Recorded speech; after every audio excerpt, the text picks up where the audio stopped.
Hai guys, gimana kabar kalian semua? Ketemu lagi dengan channel Draw Magic di sini.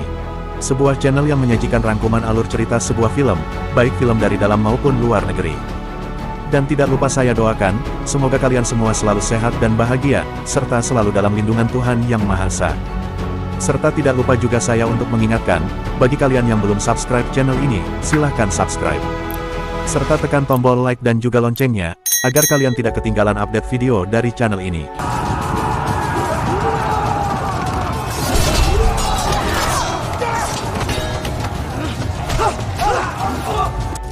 Pada kali ini saya akan membahas tentang alur cerita film yang berjudul The Woman King.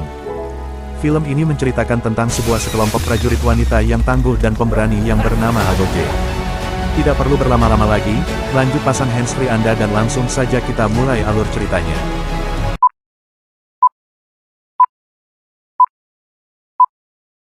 Di awal film, kita diperlihatkan pada tahun 1823 di Afrika Barat. Di waktu itu, Kerajaan Dahomey sedang membuat sebuah keputusan untuk raja barunya yang bernama Gezo. Di kala itu, Raja Dahomey harus berhadapan dengan musuhnya yaitu Kerajaan Oyo yang kini telah bersekutu dengan orang-orang Mahi. Mereka menyerang Kerajaan Dahomey dan menjual tawanan budak kepada orang-orang Eropa. Sementara itu, di Kerajaan Dahomey sendiri mempunyai pasukan elit perempuan yang disebut Agoge. Pasukan tersebut dipimpin oleh seorang jenderal perang yang bernama Naniska. Ketika itu dia hadir di tengah-tengah permusuhan antara Kerajaan Oyo dan Kerajaan Dahomey. Tentu saja pasukan Agoge berpihak pada Kerajaan Dahomey, karena sang raja sudah bertekad untuk menghentikan perdagangan budak.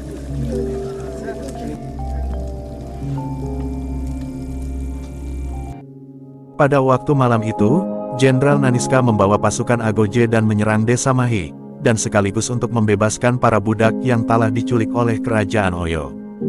Namun kemampuan pasukan Agoge tidak boleh diremehkan begitu saja, karena meskipun semua pasukannya adalah perempuan, kemampuan mereka bisa menandingi kekuatan pasukan laki-laki, dan sudah terbukti pada malam itu mereka berhasil membebaskan semua budak, meskipun ada juga beberapa prajurit Agoge yang juga tewas di pertempuran.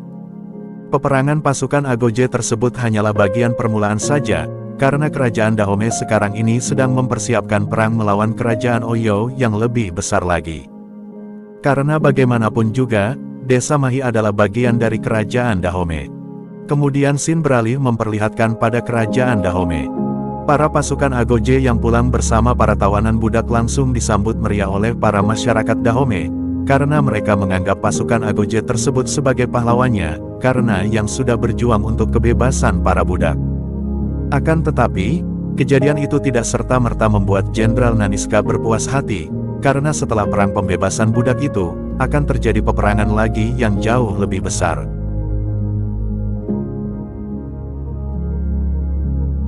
Pada suatu ketika, di desa Dahomey terlihat seorang gadis yang bernama Nawi, yang ketika itu gadis tersebut akan dijodohkan oleh orang tuanya dengan seorang laki-laki tua.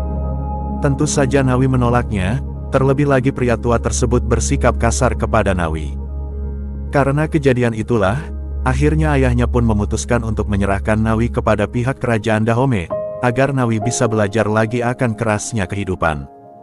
Pada waktu itu Nawi langsung disambut oleh seorang prajurit yang bernama Izogi, yang selanjutnya Nawi diajak masuk ke dalam kerajaan untuk melihat pasukan Agoge yang sedang berlatih perang. Di tempat itu pula, para prajurit Agoge tinggal bersama-sama dengan tujuannya untuk melindungi Raja Gezo dan juga kerajaannya. Setelah itu, sang raja memanggil beberapa pimpinan pasukannya untuk melaksanakan rapat yang membahas tentang permasalahan antara Kerajaan Dahomey dengan Kerajaan Oyo. Sang raja ingin para jenderal perangnya itu segera mempersiapkan prajuritnya untuk pertempuran nantinya. Namun keputusan itu ditentang oleh Jenderal Migan, karena ia merasa Dahomey masih belum cukup kuat untuk menghadapi Kerajaan Oyo, apalagi pada saat ini Kerajaan Oyo memiliki jumlah prajurit yang jauh lebih banyak serta dibekali dengan persenjataan yang lengkap. Kemudian para jenderal yang ada di sana akhirnya berdebat mengenai keputusan raja tersebut, dan sebagian dari mereka setuju dengan pendapat Jenderal Migan. Kenapa harus terjadi pertumpahan darah, jika perdagangan budak tersebut bisa mendamaikan antara dua kerajaan itu? Itulah salah satu alasan jenderal perang lainnya yang tidak setuju dengan rencana sang raja. Sementara satu-satunya orang yang setuju dengan keputusan Raja Gezo adalah Jenderal Naniska. Sang jenderal ini sangat benci dengan kegiatan perdagangan budak itu, karena ia juga merasa kalau kerajaan Dahomey masih memiliki banyak hal yang bisa untuk diperdagangkan selain manusia, di antaranya emas atau mungkin hasil bumi yang lain yang berada di wilayah kerajaan Dahomey. Pada keesokan harinya, semua anggota prajurit baru sedang melakukan latihan, dan dilatih langsung oleh Jenderal Naniska, Izogi, dan juga Amensa. Di saat pelatihan pertamanya itu, para anggota baru diminta untuk membuat senjata dari seutas tali. Di tengah pelatihan tersebut, Nawi berkata bahwa tali bukanlah senjata, di mana hal itu pun didengar oleh Naniska. Ia kemudian memberikan pedangnya kepada Nawi dan menyuruhnya untuk memenggal kepala sebuah boneka yang terbuat dari jerami. Namun ternyata Nawi gagal melakukan perintah Naniska itu. Di situ Naniska berusaha menjelaskan bahwa segala sesuatu tidak bisa dipelajari secara instan, karena semuanya itu butuh proses. Sesampainya di tahap tersebut, pada awalnya Nawi tampak sangat berat untuk menjalani latihan itu, namun ada Izogi yang selalu memberikan semangat kepada Nawi dan juga mendukungnya. Setelah melewati beberapa pelatihan, Izogi dan seorang prajurit lelaki sedang melakukan adu kekuatan di hadapan para anggota prajurit yang baru, sebagai bentuk hiburan untuk mereka. Keduanya berdiri dan saling berhadapan dengan tongkat yang berujung belati di kedua ujungnya, dan diletakkan di dada mereka masing-masing. Perlahan-lahan mereka pun saling mendorong, dengan dorongan tersebut maka akan membuat belati itu menancap di dada mereka berdua. Dan sampai akhirnya prajurit laki-laki tersebut menyerah karena yang tidak mampu menahan rasa sakit.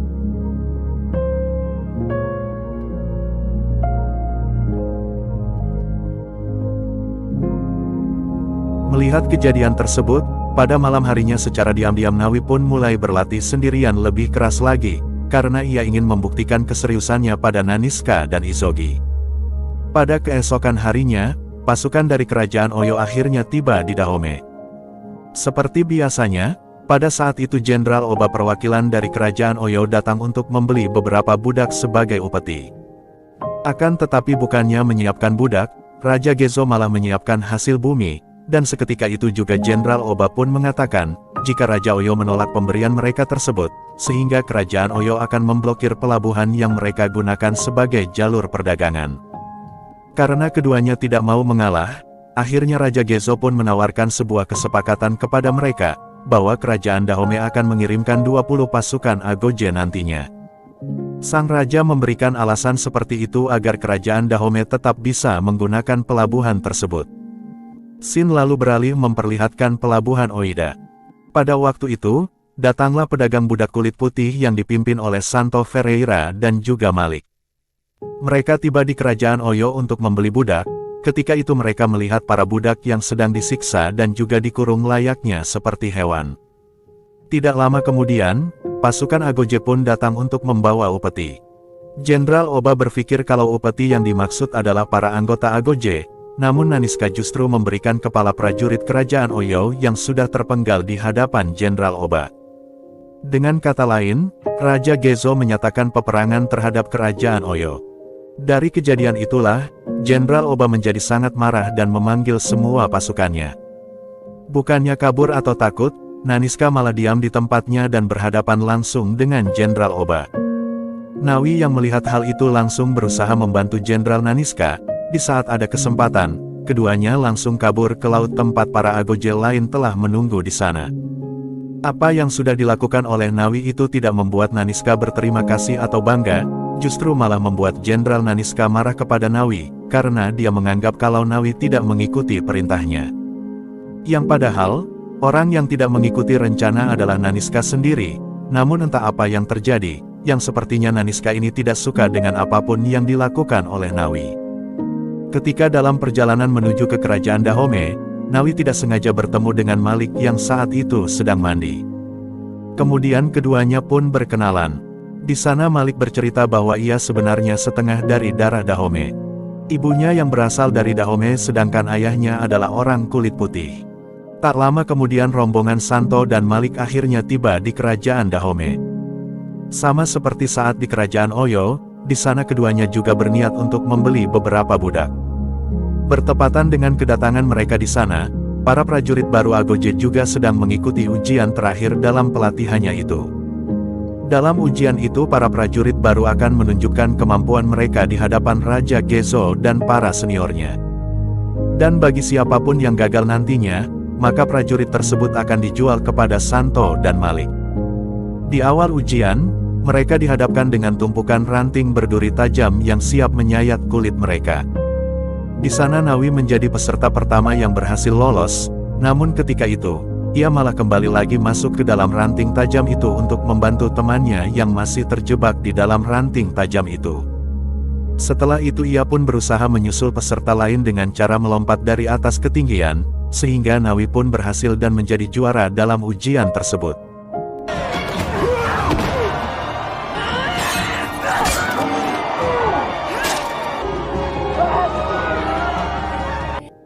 Setelahnya itu juga, Nawi langsung mendapatkan hadiah dari Raja Gezo berupa sebuah pedang. Sementara, karena semua prajurit baru sudah berusaha keras, akhirnya Naniska pun memutuskan kalau semuanya dinyatakan lolos menjadi pasukan Agoge. Selesainya ujian tersebut, kemudian para prajurit Agoge mengobati prajurit baru yang terluka. Ketika sedang mengobati Nawi, Naniska terkejut ketika melihat bekas luka yang ada di bahu Nawi. Kemudian Nawi pun berkata, kalau ayahnya menyebut luka itu sebagai tanda setan saat ayahnya pertama kali menemukan Nawi di dalam panti asuhan. Tentunya hal itu semakin membuat Naniska kaget, apalagi saat ia tahu kalau Nawi adalah yatim piatu. Setelah itu, dari luar Malik mencoba menemui Nawi dan mengajaknya untuk bertemu nanti malam. Di situ terlihat jelas bahwa Malik mempunyai rasa pada Nawi, namun pada waktu itu Nawi tidak bisa memastikan ajakan Malik tersebut, karena Nawi tidak tahu apakah nanti malam ia bisa keluar dari istana atau tidak. Pada malam harinya, para pasukan Agoge melaksanakan upacara dengan tujuan agar para leluhur memberikan restu kepada para prajurit Agoge yang baru, dan agar mereka akan selalu dijaga oleh leluhurnya itu. Setelah upacara selesai, Nawi keluar untuk bertemu dengan Malik. Dalam pertemuannya tersebut, Malik berkata bahwa kerajaan Oyo akan berencana untuk menyerang kerajaan Dahomey. Tidak lama dari itu Nawi langsung melaporkan hal itu kepada Naniska, namun pada saat itu Naniska malah menegur Nawi, karena ia telah melakukan kecerobohan. Pada saat itu juga, Naniska mengungkapkan bahwa dulu di masa mudanya ia pernah ditangkap oleh Jenderal Oba dan diperkosa lalu dihamili, dan di saat Naniska melahirkan seorang bayi perempuan sendirian, kemudian Naniska menyematkan gigi hiu di bahu kiri bayinya tersebut. Akhirnya Naniska membuktikan kecurigaannya itu dengan menyayat luka yang ada di bahu Nawi. Dan ternyata kecurigaannya itu benar, yang artinya Nawi adalah putri kandungnya. Pada keesokan harinya, Naniska dan para prajurit melihat tenda-tenda pasukan Oyo yang sudah berada di sekitar wilayah kerajaan Dahomey. Karena hal tersebut, akhirnya pasukan Agoge mulai mempersiapkan penyerangan terhadap pasukan kerajaan Oyo. Mungkin dari segi jumlah, pasukan kerajaan Dahomey sudah pasti kalah, namun hal itu tidak membuat mereka takut sedikitpun. Setelah semua persiapannya selesai, Naniska memimpin pasukan Agoge dalam penyerangan terhadap pasukan kerajaan Oyo. Kemudian mereka membakar tenda-tenda pasukan kerajaan Oyo dengan bubuk mesiu yang sudah mereka siapkan sebelumnya.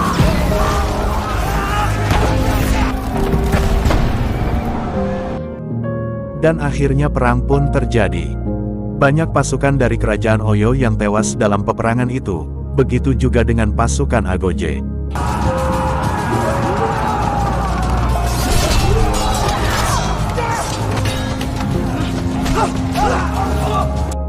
Ketika di tengah pertempuran itu, seseorang dari pasukan kerajaan Oyo melemparkan Nawi ke arah jurang dan membuatnya pingsan.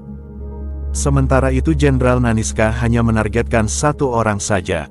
Siapa lagi kalau bukan Jenderal Oba? Sayangnya mereka tidak menemukan Jenderal Oba, yang kemudian memutuskan untuk menarik mundur semua pasukannya. Dengan begitu para pasukan Agoge pun dipastikan menang dalam peperangan itu. Akan tetapi, hal tersebut membuat mereka tidak sadar bahwa beberapa Agoge telah diculik oleh pasukan kerajaan Oyo. Di tengah perjalanan mereka menuju kerajaan Oyo, tiba-tiba Nawi terbangun dan melihat pasukan Agoge lain yang berada di sebelahnya. Di sana juga ada Fombe sahabat Nawi yang juga ikut ditangkap. Nawi melihat Fombe memiliki kesempatan untuk kabur, sehingga Nawi menyuruh Fombe untuk pergi dan menyampaikan perihal penangkapan itu kepada Naniska. Sesampainya di kerajaan Oyo, Nawi yang bertemu dengan Izogi pun terkejut, karena saat itu Izogi mengalami patah tulang. Di waktu itu sulit bagi mereka untuk kabur dalam situasi seperti tersebut. Namun Nawi berusaha menguatkan Izogi agar dia tidak menyerah. Ia kemudian membantu Izogi untuk meluruskan tulang lengannya yang patah. Sementara di kerajaan Dahome, sang raja menganugerahkan gelar Pojito kepada Naniska atas keberhasilannya mengalahkan prajurit kerajaan Oyo, dan rencananya mereka akan mengadakan pesta perayaan kemenangan tersebut. Akan tetapi di sisi lain Naniska malah menolak acara perayaan itu, dikarenakan ia ingin menyelamatkan para prajurit Agoge yang telah ditangkap pasukan kerajaan Oyo. Kembali ke kerajaan Oyo. Satu persatu prajurit Agoge dijual dengan harga yang lebih tinggi dari budak biasanya. Ketika saat giliran Izogi dan Nawi yang akan dijual, mereka berdua melakukan upaya pelarian diri.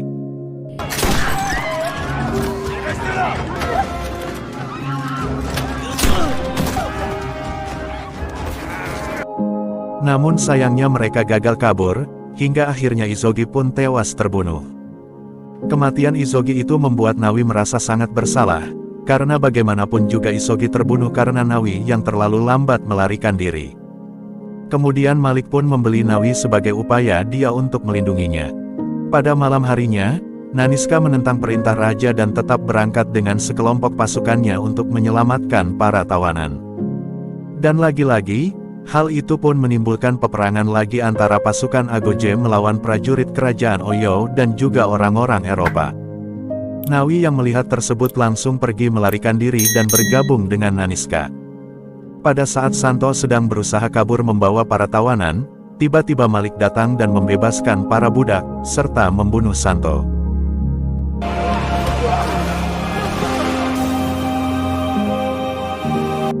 Sementara di sisi lain, Naniska kembali lagi menghadapi Jenderal Oba. Dendam yang sudah Naniska pendam sekian lama akhirnya terbayarkan juga, dengan tangannya sendiri Naniska berhasil membunuh Jenderal Oba.